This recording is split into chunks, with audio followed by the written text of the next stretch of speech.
Continuamos con Laudatista, programa número 58, y vamos a seguir con una causa que ha conmocionado al país y que todavía no tiene respuestas, y tiene que ver con el juicio oral vinculado a la investigación para saber qué pasó con Loan, dónde está Loan. Ya van 3 semanas de este juicio y hoy vamos a tener reportajes de cronistas que están acreditados participando de las audiencias. Uno de ellos es un periodista destacado de Corrientes, que ha cubierto el caso desde el principio hasta estos días, Wilfredo Oviedo, Willy Oviedo, conocido popularmente, que ya está en contacto con nosotros. Hola Gustavo, buenos días. Hola, ¿cómo estás, Willy? Bueno, la semana que pasó ha sido una semana intensa, más fructífera que las anteriores, que fueron un poco más de forma, más de chicanas. Ahí declararon concretamente los padres, los hermanos, algunos familiares, y hubo algunas cuestiones destacadas. Si tuvieras que hacer un balance, un resumen de cómo fue la semana que ocurrió y la que está por empezar, ¿qué conclusiones o qué pistas de alguna manera va viendo? No estoy convencido de que haya sido positivo hasta ahora, ¿eh?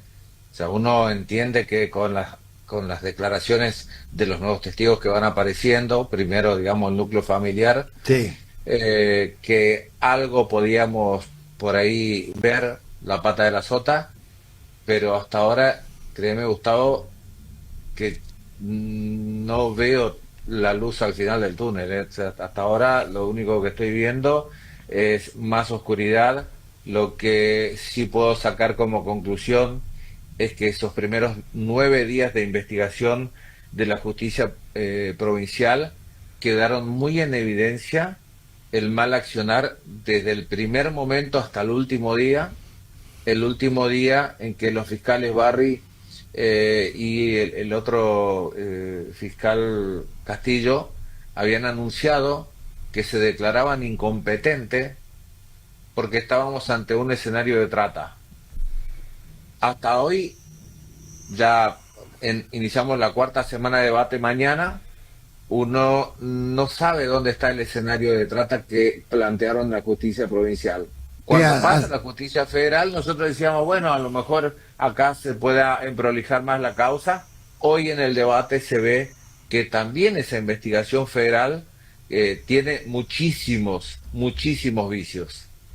Sí, ha llamado la atención, vos lo destacaste al final del último reportaje que te hicimos, la resolución que había tomado la Cámara de Casación al incorporar un juez de Formosa y otro de Río Negro, que, una medida sí tomaron, que la de por lo menos abrir la pista de la investigación del bochornoso encubrimiento que todo el país presenció, del cual participó Codazzi, Pellegrini, etcétera. Bueno, Codazzi finalmente ha sido citado, digamos, a pedido de uno de los abogados de las defensas. Entiendo que también la exdiputada Lilita Carrió, que afirmó públicamente en un programa de televisión que el gobernador Valdés le había dicho que alguien había que quebrar.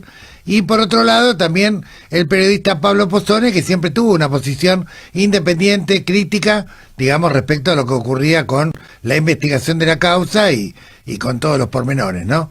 Bueno, en la declaración de Macarena el día jueves le prendió fuego a Codazzi, y creo que si alguien empieza a estirar ese hilo, esto puede terminar ya en un escándalo. Bueno, contanos un poco porque la audiencia no conoce qué es lo que ocurrió exactamente, así que sería bueno. Tenía que declarar Macarena, Sí. y obviamente que cuando le empiezan a preguntar desde de la fiscalía, la querella, los abogados que pueden hacerlo, digamos, por ahí había cosas que ella había declarado en su momento en la justicia provincial, en la justicia federal y en esta declaración, y era como que había cosas que no coincidía, había algunas cosas que ella decía que no se acordaba, pero sí un dato que fue lo que incendió la sala, cuando le dice, pero usted había dicho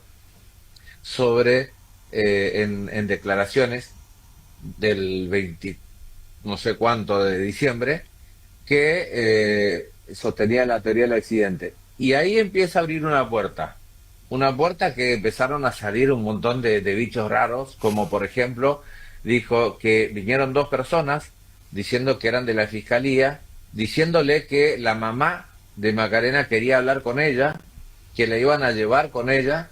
No la llevaron con la Adelina, que estaba detenida en ese momento, sino que la llevaron a la fiscalía, y que en la fiscalía durante varias horas la presionaron, golpeaban la mesa, le gritaban, le decían que tenía que dar un nombre, de que tenía que decir qué hicieron, y que ella, en el medio de que no aguantaba la presión de 5 o 6 personas permanentemente hostigándola para que hablara, se prendió de algo que había sucedido el 29 de junio, Sí. día en que la Adelina viene a declarar a la capital correntina. Entonces, cuando le dicen, ¿qué pasó ese 29 de junio? ¿Por qué? ¿Qué es lo que usted dijo que vio? Entonces dice que estaba en la casa con la Adelina y que cayó Codazzi con 2 personas más, diciéndole que Patricia Bullrich la iba a meter preso al marido y que le iban a quitar los hijos. Que la única posibilidad que tenía de salvar esa situación era que vengan a la capital correntina, a un juzgado provincial, a sostener la teoría del accidente. Tremendo. Hasta ahí, más o menos, cerca, tibio, de lo que muchos sabíamos y suponíamos. Pero aquí viene el dato revelador, que también cuenta algo que estaba en todos los medios, que formaba parte de la investigación y del expediente, que dice que fueron a 9 de julio, que lo llevaron hasta una estación de servicio en un auto, el auto del senador Pellegrini, y que allí cambian a una camioneta y vienen para Corrientes. Que en el transcurso del viaje de 9 de julio a Corrientes, Codazzi le da 50.000 pesos a la Adelina, que allí le iban guionando de qué es lo que tenía que decir, y que si todo salía bien le iban a dar una casa, una moto, viaje a Brasil, y que iba a mejorar la vida de toda su familia y nadie más le iba a poder. Sí, Eso es lo que sabíamos que había pasado. Entonces, Macarena en la declaración dice, a mí me presionaron tanto que me acordé de lo que había pasado y me prendí de la declaración de la Adelina, que era eso, digamos, que declaró después en la justicia provincial por 2 personas que decían que eran peritos y que le llevaron a declarar. Pero aquí viene el dato que ella le dice, después de eso, a la autora Cutaya, que por favor quería hablar con Poser Penso Sí. y decirle lo que había sucedido en la justicia ordinaria. A partir de ahí se abre, decía, un montón de interrogantes, donde dice, ¿cómo la autora Cutaya le llevó hasta la jueza Poser Penso? Sí. ¿Y ahí estaba Alan Cañete con la jueza? Sí. Ellos fueron, me llevaron a la jueza donde yo declaré que me presionaron para que declare tal cosa. claro, claro, de ahí se deducen un montón de cuestiones. Primero, que había vínculos entre Cutaya, Cañete y la jueza, formales.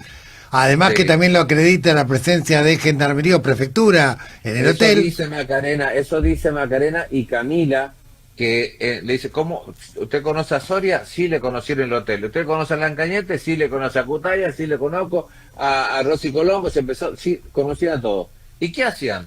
Y nos ayudaban, estaban con los chicos, le contenían, le hacían dibujar, le hacían jugar, y le dice, ¿y ustedes estaban presionados? O sea, ¿estaban retenidos ahí en el hotel? No, teníamos 2 gendarmes, y en un momento que la presión social era muy fuerte, afuera había mucha gente gritando, entonces yo le pedí a la autora Cutaya que le pida más seguridad a la jueza Poser Penso, a lo cual la jueza accedió a mandar más efectivos de gendarmería. O sea, convalidando la situación del hotel. Básicamente, Exacto, estamos, según los relatos de Macarena y Camila, de una especie de aceptación por parte de la justicia al pedido que había formulado a través de la abogada Cutaya, y por el otro lado, la imputación, donde dicen que lo tenían cooptado. privada de su libertad.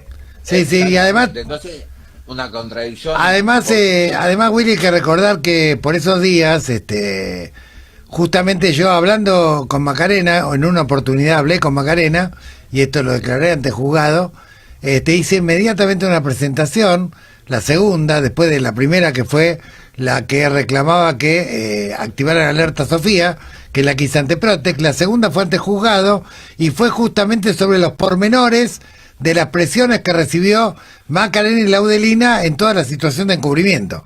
Que bueno, después... Ella dijo eso. Después fue todo rechazado, digamos, bueno, a mí me acusaron de cualquier cosa, trataron de, obviamente, acallar periodistas que tenían alguna posición crítica, pero lo que quiero destacar es que lo que dijiste la vez pasada respecto a federalizar el tribunal oral fue una buena medida, porque si quedaba solamente en manos de jueces correntinos, muy probablemente no hubiera ocurrido la citación a los primeros testigos que empiezan a aparecer por fuera de la lista amañada de Jaffer, ¿no? A ver, yo quiero plantear lo siguiente. La justicia federal siempre se negó a citar a Codazzi. Y cuando fue por el tema de Pellegrini le pidió permiso a la legislatura a ver si le dejaban ir, por supuesto, la legislatura que está manejado por un poder político también, porque no importa que esté, digamos, de distintos partidos políticos, hay una sola cabeza, esto se maneja así acá en Corrientes y en muchos lugares, y obviamente el espíritu del cuerpo, actuaron corporativamente, le dijeron que no, Pellegrini está sentado ahí, Pancho, tirado en una silleta, sin que por lo menos nos cuente qué pasó y por qué y de dónde surge de que tenía que venir a declarar acá. Y el propio Pellegrini había dicho, ustedes se deben acordar, que estaba en un asado con unos peronistas de Valdés. Que sí, hicimos una presentación inclusive. Que recibió una llamada y le dijo, mirá quién me llama, y se fue y después dijo, tengo que ir a esquina a buscarlo a Codazzi. En la casa de Córdoba estaba, del concejal Córdoba. Claro, el concejal Córdoba que después fue denunciado, digamos. Sí. El tema es que hay un entramado político que después lo desnuda Macarena, también Camila, cuando relatan todo ese episodio con Codazzi, y uno dice, che, no, deberíamos preguntarle, aunque sea por qué se dio esa situación, porque yo quiero contar algo que poca gente sabe, Gustavo.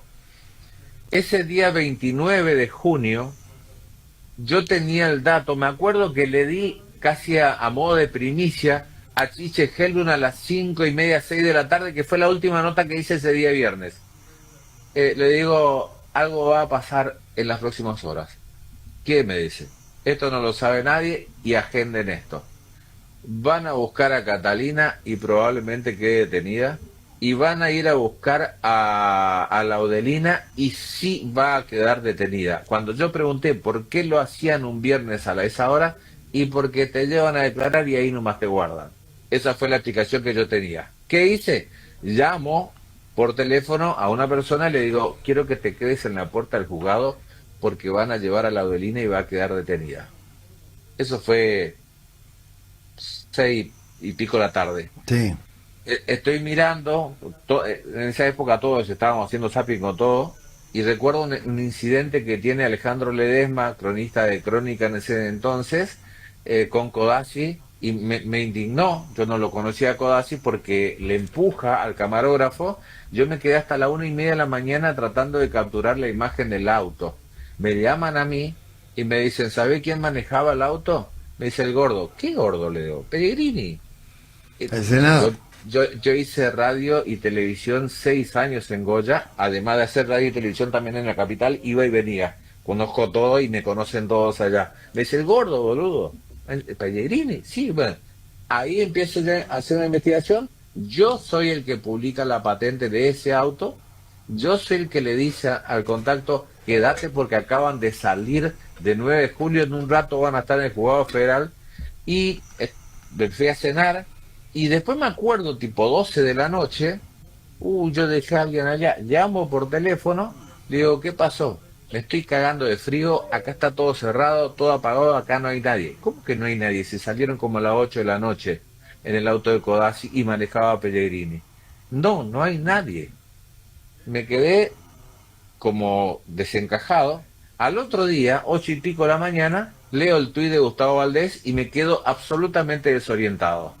Porque el dato que yo tenía era que la Odelina iba a quedar detenida en la justicia federal, cosa que después nunca sucedió en la federal, Fue en la nunca justicia sucedió en la provincial, federal. claro. Puentearon el juzgado. Claro, entonces hay todo. Pero lo que dice Macarena, esto preste atención, porque ella cuenta el trayecto desde 9 de julio hasta Corrientes, pero lo más jugoso fue que dice que ella venía con 4 personas en una camioneta y que detrás de ellos venía otra camioneta con 4 personas donde aparentemente 2 eran policías. Ah, O sea, a ver, ¿policías esa provinciales o lógica federales? no supo precisar, Sí, pero esa logística, uno se imagina cuando el gobernador va a algún lado que atrás va la custodia. claro. Esa logística no la arma un abogado. No.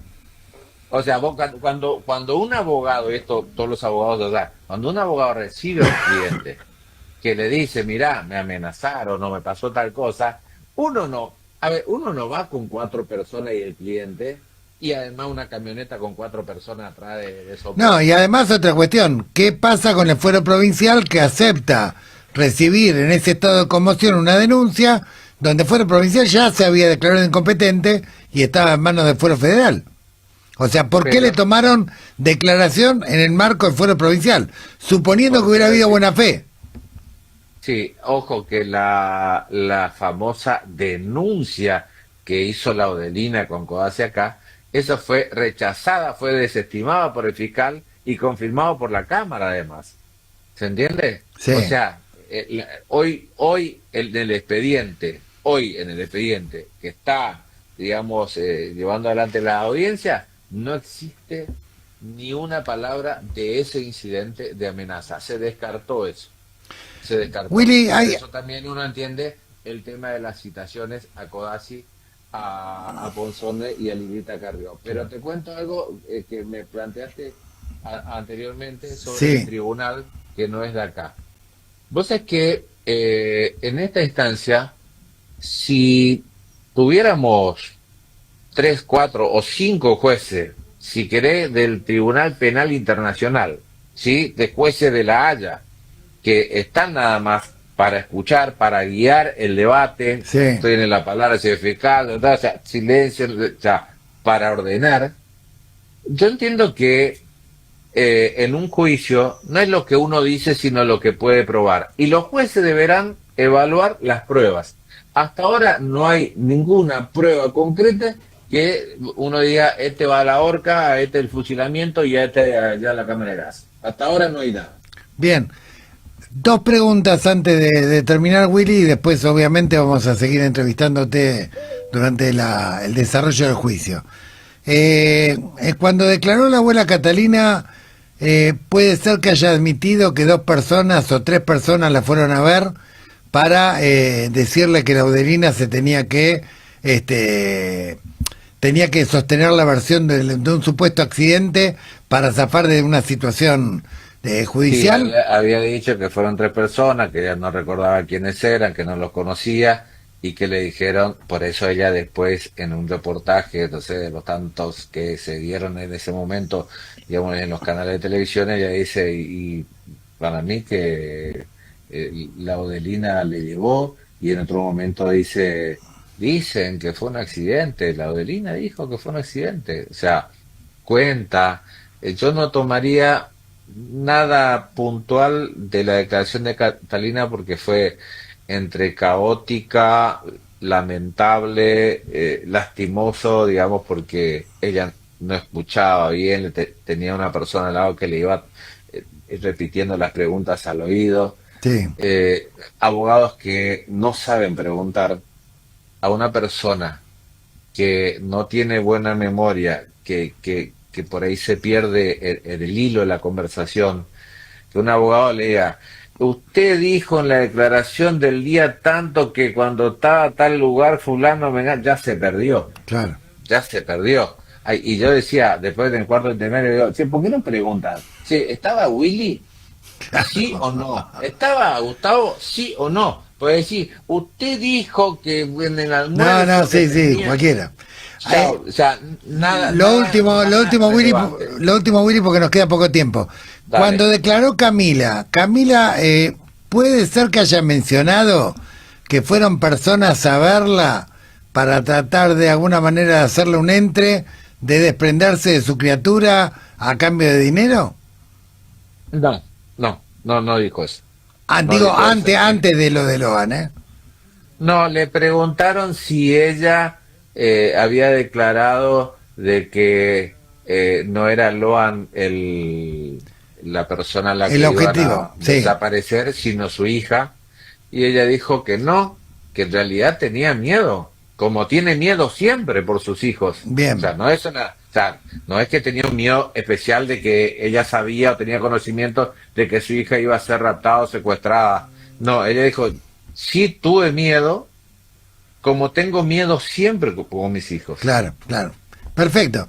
Bueno, Willy, nos quedó clarísimo. ¿Qué se espera para esta semana? Y esta semana yo creo que todavía no tengo la lista de los testigos que van a declarar. No sé qué va a pasar mañana porque mañana arranca y juega Argentina, con lo cual esas cuestiones también influyen en un debate. Pero uno imagina, siguiendo, digamos, la línea, que en esta semana algunos habrá que ver, tirar la moneda al aire, si va por Benítez, Ramírez, Callaba, Millapi, Pérez o Laudelina o Maciel, quienes van a declarar primero, porque lo que dijeron en el momento era que por ahora no vamos a declarar. Y yo hablando con los abogados me dice, esto es un juego de ajedrez, vamos a ver qué pieza mueven los otros. O Claro. sea que están ahí, digamos, que no sabemos, obviamente que el fiscal va a pedir que declare fulano o mengano, el tribunal decidirá, pero hasta ahora nada claro. Bien. Bien. Mientras tanto, el ex gobernador Gustavo Valdés puede ser que esté en Estados Unidos ahora. Sí, está en Estados Unidos disfrutando un palco VIP del Mundial con su hijo, con su amigo personal, un palco que debe salir, que está, ustedes preguntan a la inteligencia artificial, sale $85.000 el palco. Bueno, evidentemente no está muy preocupado por saber qué pasó con Loan, y cuál es el motivo, cuáles fueron las causas de su desaparición forzada. Bueno, Willy, No, cuanto menos se hable mejor. bien, gracias por tu valentía, te volveremos a entrevistar y seguimos en contacto. Que tengas buena Abrazo semana. grande. Igualmente. Bueno, era Wilfredo, uno de los periodistas que desde la provincia de Corrientes estuvo siguiendo el caso desde el día cero y ahora está siguiendo también las audiencias del juicio oral. Es uno de los periodistas acreditados para poder ingresar al juicio oral. Y